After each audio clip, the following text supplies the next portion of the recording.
നമസ്കാരം. രാഷ്ട്രപതി ദ്രൗപദി മുർമു രക്ഷപ്പെട്ടത് തലനാഴിഴയ്ക്ക്. രാഷ്ട്രപതിയുമായി എത്തിയ ഹെലികോപ്റ്റർ പ്രമാണത്തെ ട്രാക്കിൽ താഴ്ന്നു. ഇന്ന് രാവിലെയാണ് ഈ ട്രാക്കിൽ കോൺക്രീറ്റ് ഇട്ടത്. ഉറയ്ക്കും മുമ്പേ രാഷ്ട്രപതിയുമായി ഹെലികോപ്റ്റർ എത്തി. ഹെലികോപ്റ്റർ പറന്നിറങ്ങി രാഷ്ട്രപതി ഇറങ്ങിയ ശേഷമാണ് ഹെലികോപ്റ്റർ താഴ്ന്നത്. ഒടുവിൽ പോലീസും ഫയർഫോഴ്സ് അംഗങ്ങളും ചേർന്ന് തള്ളി നീക്കുകയായിരുന്നു.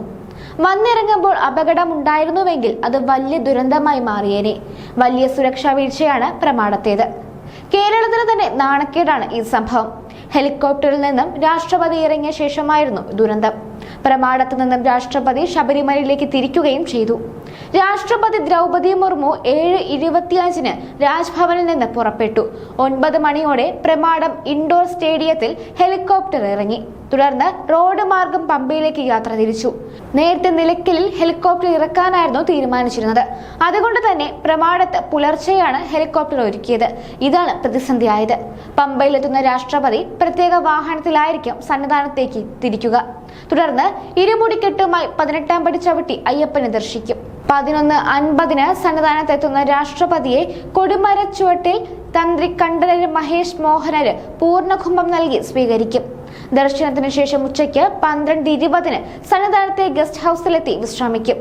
ഇന്ന് രാവിലെ 9:10 രാജ്ഭവനിൽ നിന്ന് പുറപ്പെടുന്ന രാഷ്ട്രപതി ഹെലികോപ്റ്ററിലാണ് ശബരിമലയിലേക്ക് പോവുക എന്നായിരുന്നു ആദ്യ തീരുമാനം. മഴയടക്കമുള്ള പ്രതികൂല കാലാവസ്ഥ പരിഗണിച്ച് രാഷ്ട്രപതിയുടെ ശബരിമല യാത്രയിലെ ക്രമീകരണങ്ങളിൽ മാറ്റം വരുത്തി. അങ്ങനെയാണ് പ്രമാണം ഇൻഡോർ സ്റ്റേഡിയത്തിൽ ഹെലികോപ്റ്റർ എത്തിയത്.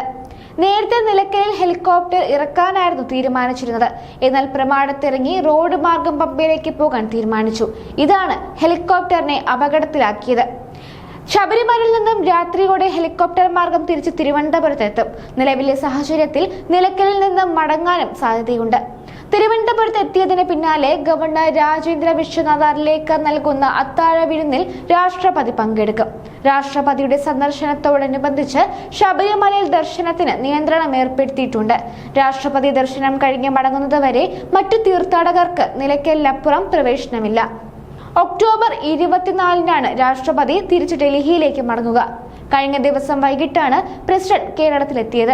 തിരുവനന്തപുരം എയർഫോഴ്സ് ടെക്നിക്കൽ ഏരിയയിലെത്തിയ രാഷ്ട്രപതിയെ ഗവർണർ രാജേന്ദ്ര വിശ്വനാഥ് ആർലേക്കർ, മുഖ്യമന്ത്രി പിണറായി വിജയൻ, കേന്ദ്ര സഹമന്ത്രി George Kurian, mayor Arya Rajendran, Antony Raju MLA, chief secretary doctor A Jayathilak, മറ്റുന്നത ഉദ്യോഗസ്ഥർ എന്നിവർ ചേർന്ന് സ്വീകരിച്ചു. തുടർന്ന് റോഡ് മാർഗം രാജ്ഭവനിലെത്തി. ശബരിമല ദർശനം, ശിവഗിരി സന്ദർശനം, മുൻ രാഷ്ട്രപതി KR നാരായണന്റെ പ്രതിമ അനാവരണം, Pala saint Thomas college, Ernakulam saint Teresa's college എന്നിവയുടെ ജൂബിലി ആഘോഷങ്ങൾ തുടങ്ങിയ പരിപാടികളിലാണ് രാഷ്ട്രപതി സംബന്ധിക്കുക.